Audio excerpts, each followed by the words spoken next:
Hey, gang, there are so many important issues to discuss in today's political, cultural, and economic climate, and I can't discuss them all here. In fact, YouTube and big tech won't let me talk about it all here. And that's why I have exclusive, uncensored live streams on Monday nights to cover everything.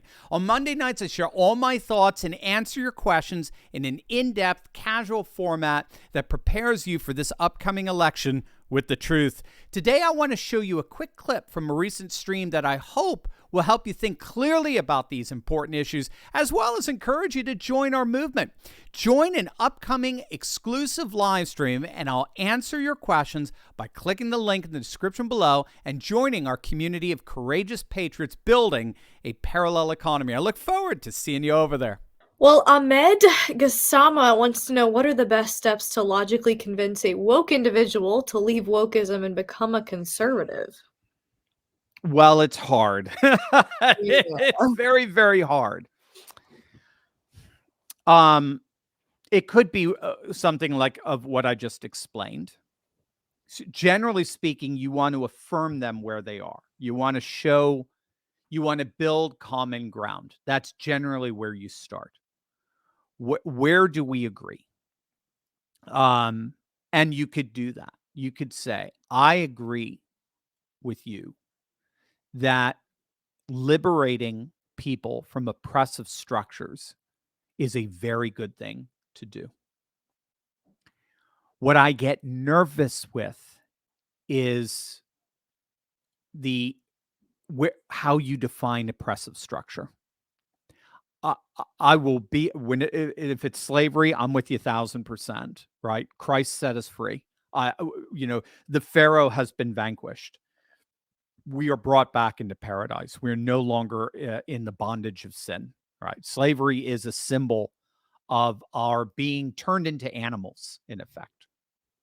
So I'm with you 1,000% there. I'm with you on when you say women's rights.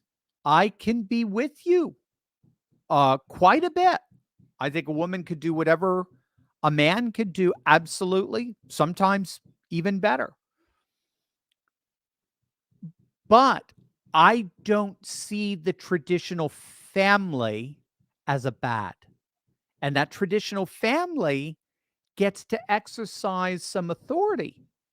Literally, the term authority is related to author. The family authored maleness and femaleness. The family birthed maleness and femaleness, and therefore has a right to provide moral guidance, precisely because it's the family that teaches us that we're morally obligated to people and places and institutions and faiths and communities that we didn't choose for ourselves, but that chose us. And the right response to that is gratitude, not resentment, like Meghan Markle, for example, and Harry, right? So maybe that's where you start to work some things out. So, okay, well, wait a minute. Maybe that's where we could say, but don't you need a family? Why did Black Lives Matter? Why was it one of their planks that they got rid of, by the way? I mean, the evidence is still there on the internet. You can find it on Twitter. Black Lives Matter believed we need to destroy the nuclear family. Why would they say that? When did the basic structure of the family suddenly become an evil, worthy of being destroyed? See, I'm all for emancipation, but I'm only for and then I would use example. I'm only for an emancipation that contributes to the greater good. When emancipation becomes an end to itself, it becomes an idol, and therefore it becomes a bad. Idols, by definition, enslave us. That's the irony. Idols, by definition, enslave us. That might be a nice rhythm to your discussion. I'm all for emancipation, but you can't turn liberation into an idol, because idols, by definition, enslave. How's that for irony? And I'm not for enslavement.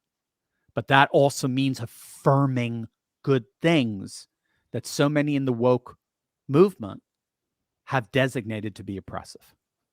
And the irony to that, to me, is that by failing to see the necessity of faith, family, and classical freedom, which is a freedom for, not necessarily a freedom from, a freedom for pursuing the true, the good, and the beautiful. That's how we can be self-governing. If we fail to see that, then ironically, I think we become incredibly oppressive. And that's why all of us see wokeness not as a form of emancipation, but really as a form of tyranny. Well said. Very well said. Michael is wondering, can Trump get rid of the US departments like Malay did in Argentina?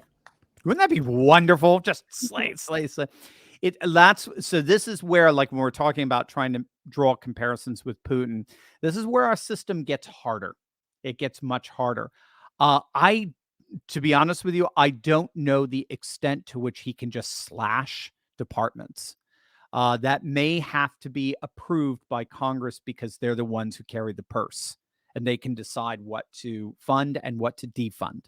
So it really is more a matter of the House of Representatives in the end, with the approval of our own version of the House of Lords, which is the Senate, that the president's executive powers checked. So, I mean, again, the brilliance of our system is also its frustration, right? What the founding fathers did is they disseminated power. So they recognized that executive, legislative, and judicial power are necessary, but they're also threatening. So they, of course, were themselves victims of unfettered executive power, the power of the king. So one of the first offices they wanted to make sure they could check is executive power. And in many ways, that's what a liberal democratic society idealistically is. It's different than an authoritarian society in that it limits executive power. But that executive power it can be wielded. It does have some strength. It's gotten a lot stronger over the years post Lincoln, as I understand it. That's when you start to see executive power really emerge in American politics. Legislative power, though, can push back against that, as can judicial power. So that's what we're gonna have to see, to what extent Trump can just walk in there and just start axing departments. I think he has tremendous power with the deep state, with the three-letter agencies, because they're all extensions of executive power, not necessarily legislative power. But something like education department or something like that. That tends to, as I understand it, go through the power of the purse, which is Congress, not so much executive power. But I would love to see him just slash and burn the deep state like never before, and just finally bring an end to it. Yeah, that's what Vivek is running on. That's one of his goals. All right. Well, earlier we talked about Dylan Mulvaney and Penn State, and of course the boycott there would be these crazy woke universities that would highlight somebody like that. And you talked a bit about this earlier, but Susan G wants to know, do you think President Gay will resign from Harvard? Do you think universities will continue to implode? Will there be a change in how people achieve higher education, i.e. business training, employees, apprenticeships, etc.? What's the big picture boycott here and what we were somewhat discussing with Dylan Mulvaney? But first, gang, let me ask you, are you ultra MAGA?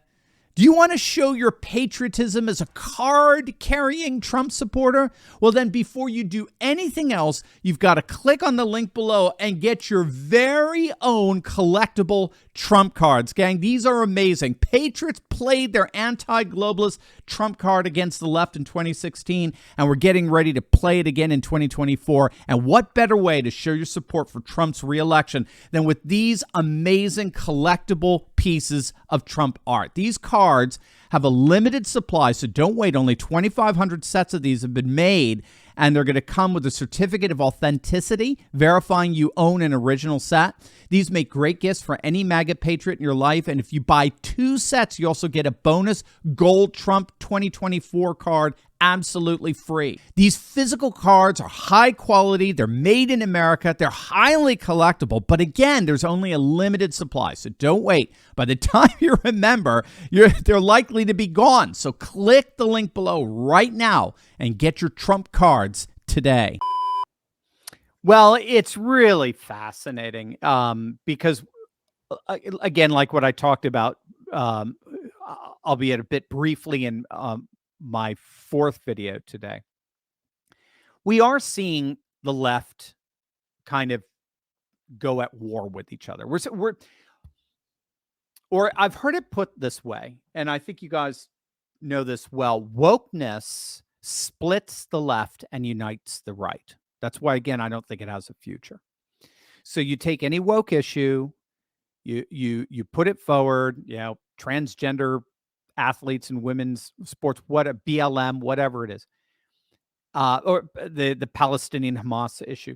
Half of the Democrats are going to be for it, but the other half are not. You're going to have the Bill Maher's step up, the Piers Morgans step up, and they're just going to say, no, this is insane. This is progressive. It's not liberal. I'm a liberal. I'm not a progressive. Because again, they tend to see wokeness as ironically being a form of oppression as opposed to emancipation. So what you're seeing now is you're seeing people like Fareed Zakaria of CNN, who basically shills for anything leftist in the end. He really discredited himself, particularly after Trump, or in 2016 when he predicted Trump was going to lose in a landslide and destroy the Republican Party. Ha ha. I remember laughing at Fareed Zakaria. He's the pseudo-intellectual. I remember laughing at him back when we started the channel in November 2016 because I was arguing Trump was going to win. It was going to be a Brexit election. And Fareed Zakaria was clueless on these sort of things. Well, now he's even coming out and saying he came out on CNN today and gave like a 6-minute soliloquy on how universities have to get back to educating and stop it with the social justice nonsense. Exactly what Bob Iger is saying with Disney. We have to get back to entertaining and enough with this DEI nonsense. So even people who normally shill for the left are actually coming out and saying, we've got a huge credibility and legitimacy problem. People, remember, society functions on the capital of legitimacy. Populations recognize that power and the wielding of power is necessary for social order. But you better wield that power rightly. You better wield that power in such a way that benefits me and my family. You better not wield it in such a way that turns us into victims. Right. And what more and more people are victims is probably a bad term, but you better not wield it in such a way where you start destroying institutions so that for your own benefit, ideological or financial, whatever it is. More and more people are just seeing that woke ideology has gotten out of control. It's nuts. And it's putting people into power that don't belong there. And so we're facing a crisis of legitimacy. It's technically known as delegitimation, where every one of our cultural institutions that have been overwhelmed by wokeness, every single one of them, is currently experiencing its lowest level of trust and confidence ever. Gallup is showing that again and again and again, most especially, by the way, our legacy media. So if our university and institutions want to gain back trust and confidence, they're going to have to give up this woke charade. There's no way around it. And even leftists now are telling them to do that. So it's going to happen. Again, the question is just how much damage in the meantime. Getting back to the specifics of it, I don't know if President Gay will resign. We'll have to see what Harvard board does with her, whether or not they do the same thing like the UPenn board did to force their president to resign. Yes, universities will continue to implode, except for the conservative ones. The conservative ones, Christian ones, are doing actually very, very well right now. And I do think there will be change in how people achieve higher education. Certainly, it's going to be online. It's going to be through networks and the like, the online, internet networks, where they're going to bypass wokeness and woke institutions. So everything woke turns to dung. I will use the KJV, King James version of it. Everything, the Shakespearean version, everything woke turns to dung. And so just the question is, how much damage do they cause in the process? I hope you enjoyed that clip of my Monday night Insiders Club live stream. Join us live next week by clicking on the link in the description below and joining the coalition of patriots worldwide, building a parallel economy to return to our roots of faith, family, and freedom. Click below right now.